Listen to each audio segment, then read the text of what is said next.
Јас сум Марина Богоевска, креативен уметник.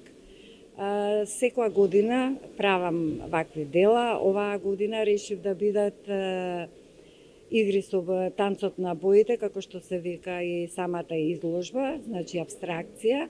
Претходните имаше 3D, па со фолклорните работи имавме комбинации со полудраги камења, а целта ми е чисто, јас сум потекнувам од оваа општина, сакам еден мал придонес да дадам и самите граѓани, вработени да ја посетат, да ја видат, да потикнеме и луѓе што не се академски уметници исто да се земат да се творат, затоа што имаме поддршка, имаме све што ни е потребно, само да имаме желба да работиме.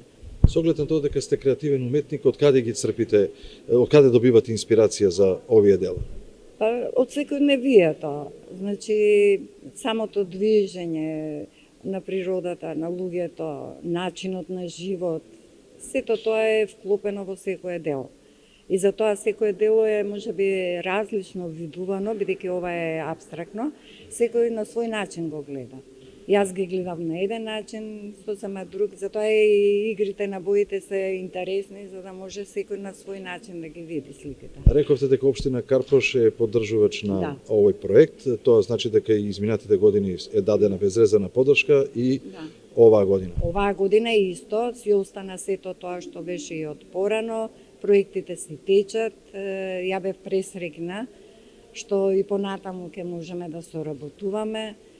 Претежно сме во објекти што се во склопот на општината, како што беше пред тоа кинотека, јас секоја година тамо правев, како и оваа година сега, како што спомнавте, завршив тамо, па ја префрлевме изложбата овдека, како една благодарност и до самата општина, до самите граѓани што доаѓаат да видат дека сепак нешто е активно, дека се работи и секој може да земе учество во таа работа.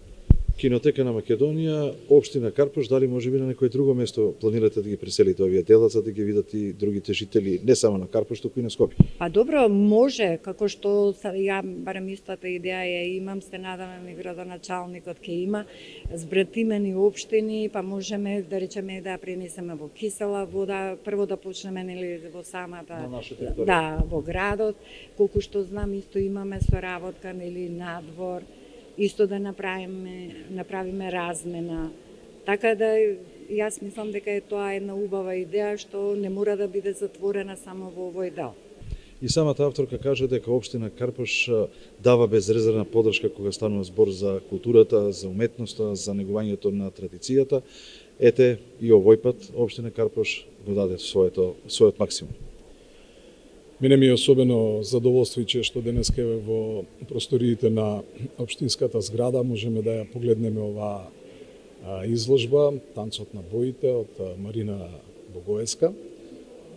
Заедно со колегите вработените во предстојните 7 дена, значи во оваа недела која доаѓа, ќе може да биде погледната од сите во општината, од оние кои наши сограѓани кои доаѓаат по различни основи во општината, ќе може да ја погледаат изложбата, да дадеме на тој начин една силна поддршка на еден креативен уметник, со тоа да покажеме дека општина Карпош дава внимание и на уметниците и на уметноста. Ова е прва изложба од ваков тип во нашите простори. Се надам дека тоа ќе ни стане и пракса. Проектот, како што каже и авторот, е поддржан преку Оделот за култура оваа година со проектот Танцот на боите и продолжуваме и понатаму да се грижиме за нашите уметници и за уметноста во општина Карпош.